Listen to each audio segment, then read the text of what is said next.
Alguns dias depois, você vê uma mulher de 25 anos, chamada Clarissa, que vem para uma consulta psiquiátrica. A primeira coisa que você nota é que ela está vestindo um casaco longo e um suéter com uma mini saia e chinelos. Clarissa menciona que sempre teve dificuldade em se enturmar e não tem amigos, embora gostaria muito de ter. Quando você pergunta o que ela faz em seu tempo livre, Clarissa diz que passa a maior parte do tempo em seu quarto, pois está convencida de que há vampiros escondidos em sua casa, embora nunca tenha visto ou ouvido um. No exame físico, a fala de Clarissa parece peculiar, pois ela cria novas versões de palavras e frequentemente não faz sentido. Com base na apresentação inicial, tanto Bruno quanto Clarissa parecem ter algum tipo de transtorno do espectro da esquizofrenia. Esses são um grupo de condições, incluindo a esquizofrenia, que são caracterizadas por dificuldade em pensar claramente, tomar boas decisões, distinguir a realidade da imaginação e se comportar adequadamente, às vezes até a ponto de interferir nas atividades do dia a dia, como trabalhar, estudar, comer e dormir.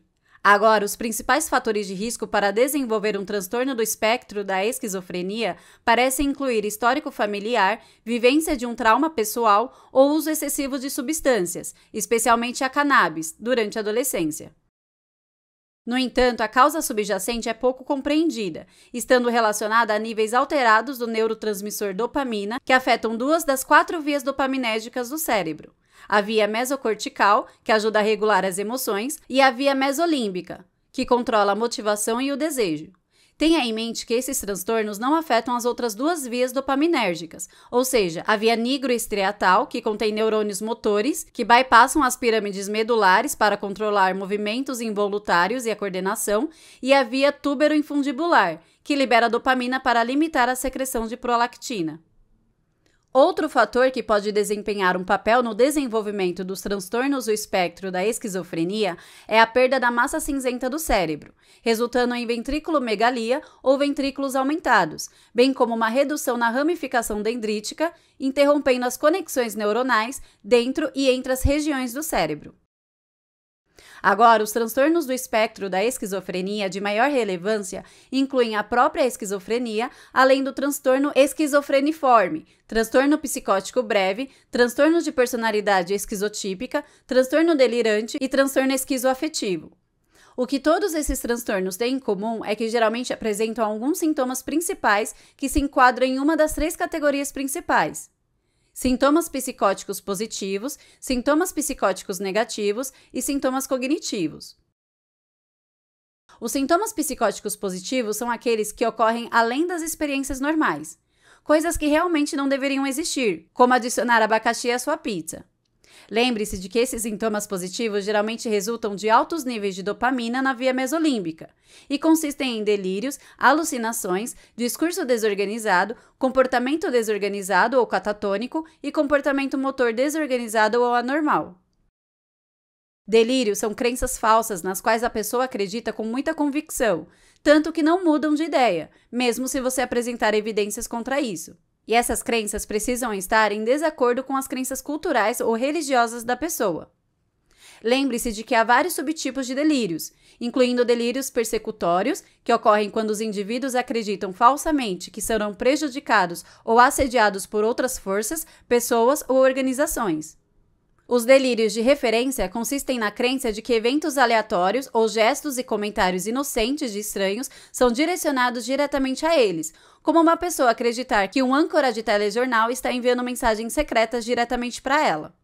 Também existem delírios de grandeza, quando os indivíduos acreditam que possuem habilidades excepcionais como superpoderes, riqueza ou fama. Delírios erotomaníacos, onde as pessoas podem acreditar falsamente que outra pessoa está apaixonado por elas, e delírios ciumentos, por exemplo, quando os indivíduos acreditam que seu parceiro é infiel. Outros subtipos de delírios menos frequentes incluem os delírios nihilistas, em que as pessoas acreditam que tudo é inútil e às vezes negam a própria existência, e os delírios somáticos, que se concentram em uma parte do corpo que a pessoa acredita estar doente ou com mau funcionamento, por exemplo, pessoas que acreditam estar infectadas por um parasita. Por fim, existem os delírios mistos, onde 2 ou mais subtipos de delírios ocorrem ao mesmo tempo, sem que um seja predominante sobre o outro. E delírios não especificados, que não se encaixam nos critérios de nenhum dos outros subtipos. Os sintomas positivos também incluem alucinações, que são percepções de algo que não está realmente presente. Lembre-se de que nos transtornos do espectro da esquizofrenia, as alucinações ocorrem sem qualquer causa externa ou orgânica identificável, como o uso de substâncias alucinógenas ou uma condição subjacente. Agora, outro fato importante é que o tipo mais frequente de alucinação é a auditiva, que pode envolver ouvir vozes familiares ou desconhecidas, sons ou comandos. Lembre-se de que as alucinações auditivas estão mais frequentemente associadas a condições psiquiátricas, especialmente aos transtornos do espectro da esquizofrenia, do que a causas identificáveis.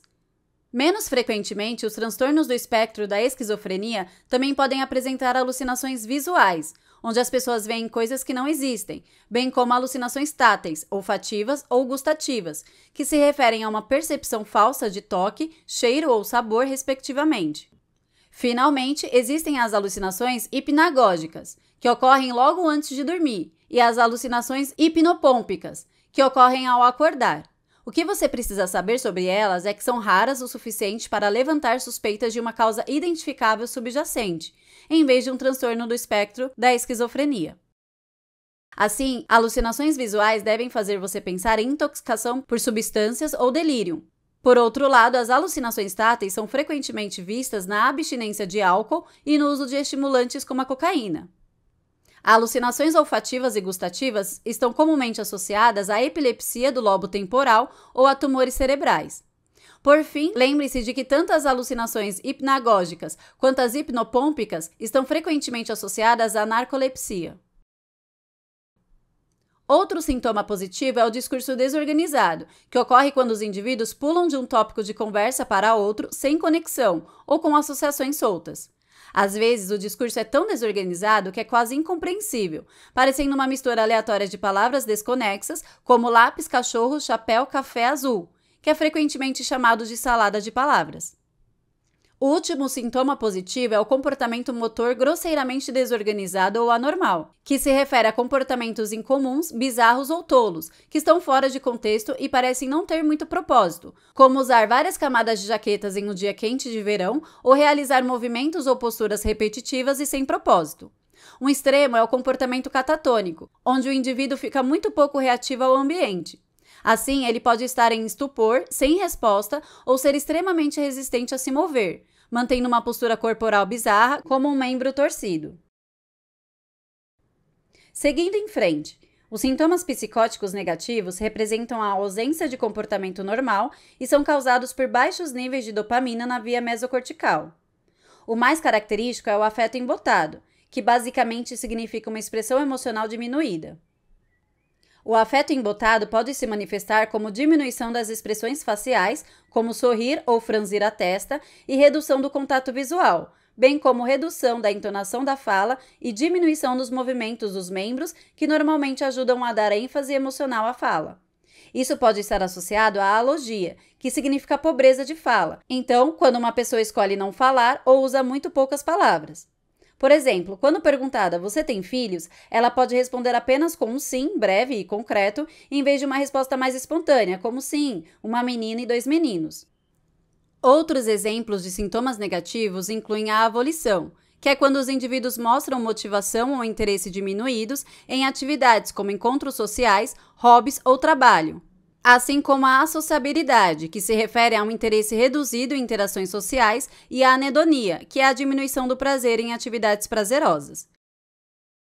Por fim, o transtorno do espectro da esquizofrenia pode apresentar sintomas cognitivos, que incluem coisas como dificuldade para entender os outros, dificuldade em processar informações rapidamente e problemas com a memória de trabalho, que envolve aprender e reter novas informações. Certo, então, vamos começar com a esquizofrenia. Esse é o transtorno mais comum entre esses e afeta cerca de 1,5% da população geral ao longo da vida, sendo mais comum em homens do que em mulheres. Outro ponto a ser observado é que tende a se manifestar mais cedo nos homens, geralmente no final da adolescência até o início dos 20 anos, enquanto nas mulheres geralmente surge no final dos 20 até o início dos 30 anos. Para um diagnóstico oficial de esquizofrenia, os indivíduos precisam apresentar pelo menos 2 dos seguintes sintomas, que devem ocorrer durante um período de 1 mês: delírios, alucinações, discurso desorganizado, comportamento desorganizado ou catatônico ou sintomas negativos.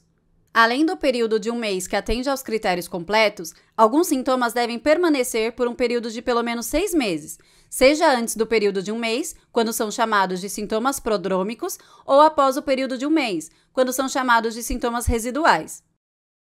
Alguns indivíduos podem apresentar sintomas adicionais que não se enquadram nessas categorias, como hostilidade e agressividade, além de muita ansiedade. É importante lembrar que esses indivíduos também têm um risco aumentado de suicídio.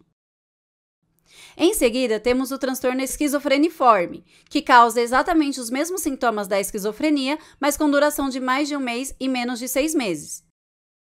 A seguir, há o transtorno psicótico breve, onde pelo menos um dos seguintes sintomas positivos está presente entre delírios, alucinações, discurso desorganizado e comportamento desorganizado ou catatônico.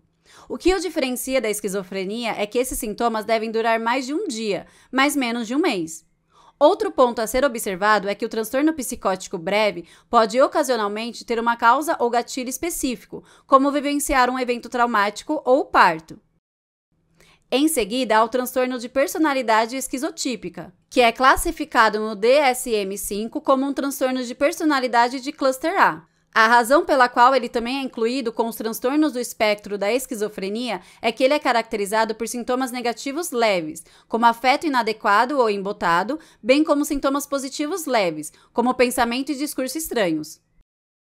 Indivíduos com transtornos de personalidade esquizotípica geralmente são vistos como excêntricos, podem se vestir de maneiras peculiares, como usar shorts ou boxers sobre jeans. Além disso, indivíduos com transtorno de personalidade esquizotípica tendem a ser socialmente desajeitados e têm uma capacidade reduzida para relacionamentos próximos. No entanto, eles costumam ter um forte desejo de ter esses relacionamentos, mas muitas vezes não conseguem mantê-los. Indivíduos com transtorno de personalidade esquizotípica também podem ter ideias de referência, que são crenças falsas de que ocorrências reais e irrelevantes estão diretamente relacionadas a eles, como acreditar que está chovendo porque o mundo está enviando um sinal específico. Da mesma forma, esses indivíduos podem ser extremamente supersticiosos ou ter pensamentos mágicos, como acreditar em clarividência ou telepatia, além de ter crenças paranormais. A coisa mais importante a lembrar aqui é que indivíduos com transtornos de personalidade esquizotípica geralmente não exibem delírios ou alucinações francos, o que os diferencia da esquizofrenia. Seguindo para o transtorno delirante, ele é diagnosticado quando um ou mais delírios estão presentes por pelo menos um mês, sem atender aos critérios para esquizofrenia.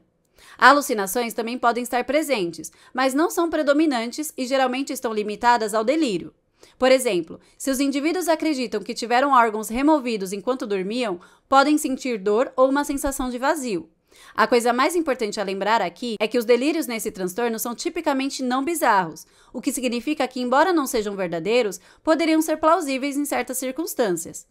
Por outro lado, lembre-se de que um delírio bizarro é aquele que desafia as leis da física, como acreditar que possuem superpoderes, e geralmente aponta para a esquizofrenia.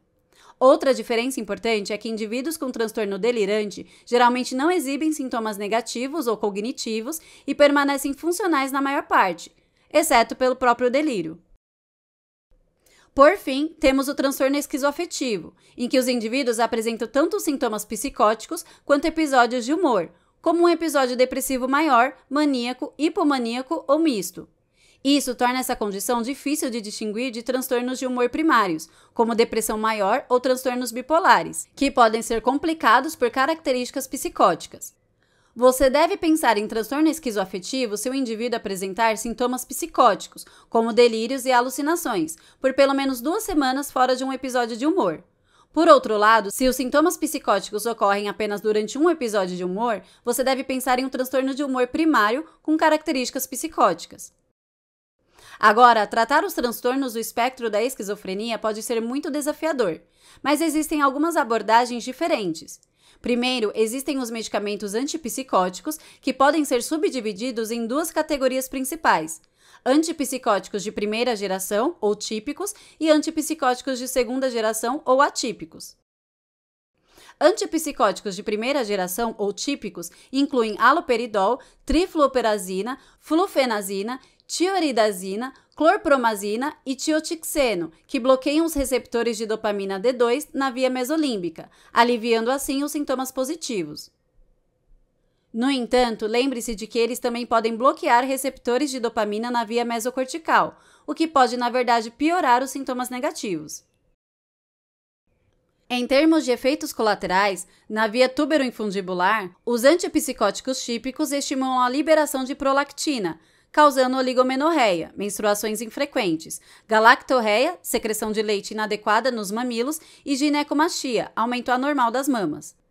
Por outro lado, na via nigroestriatal, eles podem causar sintomas extrapiramidais, que geralmente envolvem movimentos anormais, como distonia, espasmos musculares involuntários, frequentemente envolvendo a língua, rosto, pescoço e costas, acatisia, necessidade de mover os membros, pseudoparkinsonismo, caracterizado por rigidez muscular, bradicinesia, movimentos lentos e tremores, e por fim, discinesia tardia, que envolve movimentos rítmicos e involuntários constantes. Por outro lado, os antipsicóticos de segunda geração, ou atípicos, mais novos, incluem azenapina, clozapina, olanzapina e quetiapina, além de iloperidona, paliperidona, risperidona, lurazidona e ziprasidona. Os antipsicóticos atípicos atuam bloqueando os receptores de dopamina D2 na via mesolímbica, aliviando assim os sintomas positivos. Mas o que é importante é que eles também bloqueiam os receptores de serotonina 5-HT2A na via mesocortical. Esses receptores estão geralmente localizados em neurônios inibitórios que normalmente regulam os neurônios dopaminérgicos e reduzem a liberação de dopamina. Quando os antipsicóticos atípicos bloqueiam os receptores de serotonina 5-HT2A nesses neurônios inibitórios, os neurônios dopaminérgicos ficam sem sinais inibitórios, de modo que a liberação de dopamina aumenta na via mesocortical. Assim, os antipsicóticos atípicos também podem ajudar a aliviar os sintomas negativos, o que os torna a medicação preferida em relação aos antipsicóticos típicos. Além disso, os antipsicóticos atípicos estão associados a menos efeitos colaterais extrapiramidais, mas lembre-se de que eles tendem a ter efeitos colaterais metabólicos, como ganho de peso, hiperlipidemia e diabetes mellitus, o que pode, em última análise, aumentar o risco de doenças cardiovasculares. Agora, além dos antipsicóticos, lembre-se de que em condições como o transtorno esquizoafetivo, que pode causar episódios de humor, também podem ser usados medicamentos antidepressivos e estabilizadores de humor. Além dos medicamentos, indivíduos com transtornos do espectro da esquizofrenia podem se beneficiar da psicoterapia, incluindo a terapia cognitivo-comportamental, ou TCC, para simplificar. Esse é um tipo de terapia de conversa que se concentra principalmente em ensinar ao indivíduo estratégias para desafiar seus pensamentos, sentimentos e padrões de comportamento negativos. Por fim, há também evidências crescentes de que exercícios, yoga, meditação e ouvir música podem ajudar a melhorar os sintomas associados aos transtornos do espectro da esquizofrenia, tanto como mecanismo de enfrentamento quanto como distração. Certo, um rápido resumo. Os transtornos do espectro da esquizofrenia são caracterizados por sintomas psicóticos positivos, como alucinações, delírios, discurso desorganizado, comportamento desorganizado ou catatônico, sintomas psicóticos negativos, como afeto embotado, alogia, avolição, associabilidade e anedonia, e sintomas cognitivos, como dificuldade para entender os outros ou processar informações rapidamente, além de problemas com a memória de trabalho. Para diagnosticar a esquizofrenia, é necessário que haja pelo menos 2 sintomas que durem por um mês completo e pelo menos um deles deve ser alucinações, delírios ou discurso desorganizado. A esquizofrenia também exige a presença de sintomas prodrômicos ou residuais por pelo menos 6 meses. Em seguida, o transtorno esquizofreniforme apresenta todos os sintomas da esquizofrenia, mas eles duram mais de um mês e menos de 6 meses. Por outro lado, no transtorno psicótico breve, os sintomas psicóticos duram de um dia a um mês. O transtorno de personalidade esquizotípica apresenta sintomas negativos leves, como afeto embotado, além de sintomas positivos leves, como comportamentos, percepções e crenças estranhas, bem como pensamento mágico, sem delírios ou alucinações francas, e dificuldade para manter relacionamentos próximos. O transtorno delirante é caracterizado por delírios não bizarros por pelo menos um mês. Por fim, o transtorno esquizoafetivo apresenta uma combinação de sintomas psicóticos que são predominantes e podem ser acompanhados por episódios de humor. Os transtornos do espectro da esquizofrenia são tipicamente tratados com antipsicóticos de segunda geração ou atípicos, que podem ser combinados com terapia cognitivo-comportamental. Certo, de volta aos nossos casos. Bruno é um homem de 32 anos que recentemente apresentou retraimento social. Isso, junto com a sua aparência desleixada, o pouco contato visual e a falta de expressão facial observados no exame físico, aponta para sintomas negativos de um transtorno do espectro da esquizofrenia. Ao mesmo tempo, Bruno acredita que alienígenas estão tentando controlar sua mente, o que é uma forma de delírio persecutório e, portanto, um sintoma positivo de um transtorno do espectro da esquizofrenia. E como esses sintomas duram mais de 6 meses, podemos concluir que se trata de esquizofrenia. Após Bruno, você atende Clarissa, uma mulher de 25 anos que vem para uma consulta psiquiátrica vestida de uma maneira peculiar. Observe que Clarissa acredita em vampiros, mas não apresenta delírios ou alucinações francas, o que indicaria um transtorno de personalidade esquizotípica. Se combinarmos isso com o fato de que ela tem dificuldade em formar relacionamentos, apesar de querer, e apresenta um discurso estranho, trata-se de um caso clássico de transtornos de personalidade esquizotípica.